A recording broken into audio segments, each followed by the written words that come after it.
Hello again. There is something which I find disturbing about the present Commissioner of the Police for the Metropolis.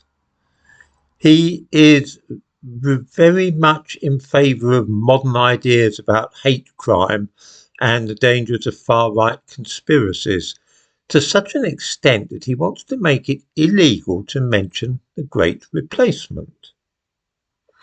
I'm quite serious about this.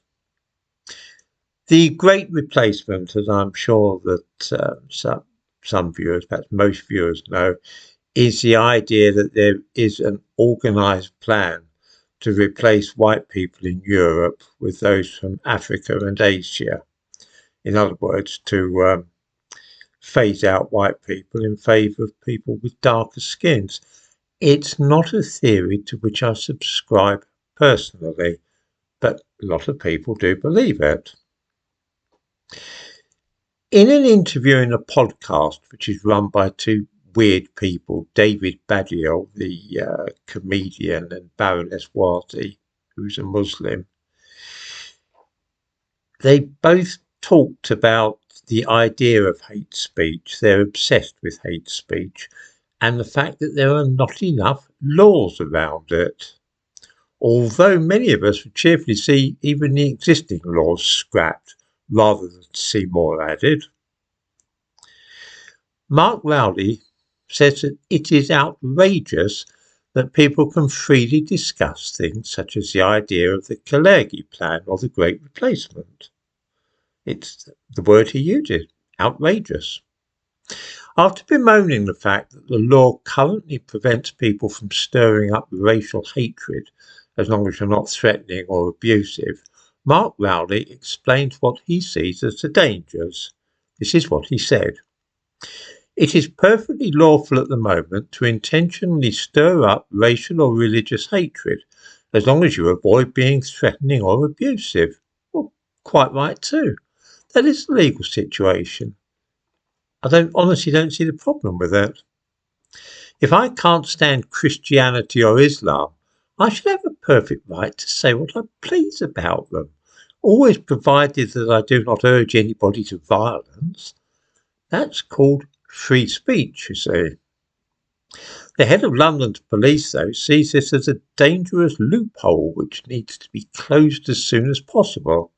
After the above statement, he went on to say something which I regard as very undesirable and indeed downright dangerous for democracy. He said, "Some of the faux intellectual arguments that go to global Jewish conspiracies, grand replacement theory, if you look at someone who's churning that stuff out, it's hard to come to any conclusion other than that their intent, but actually because it's not done in a threatening or abusive context, they somehow sidestep it.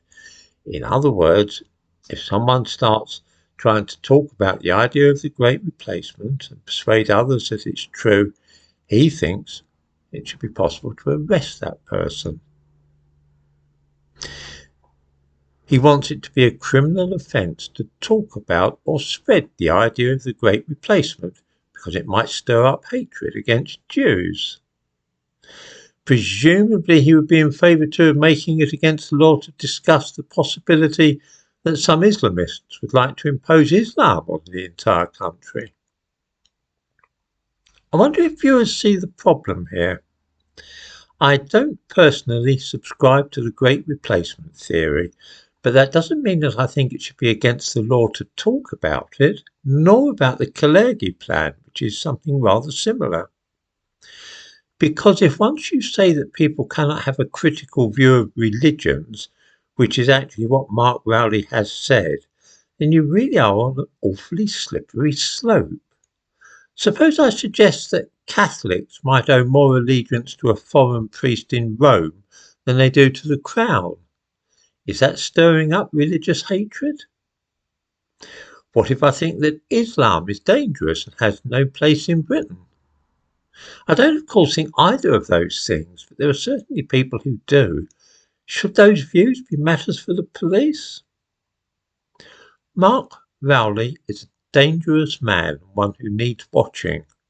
He is a Labour Party supporter, and once Keir Starmer becomes Prime Minister, I can see that a man like Rowley will be in his element, and his pleas for more hate crime laws are likely to be listened to favourably.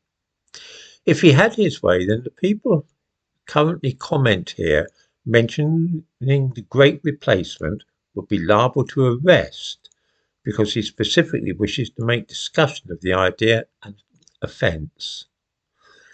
I can easily see that in another year or two, half the comments here will fall under the category of hate speech.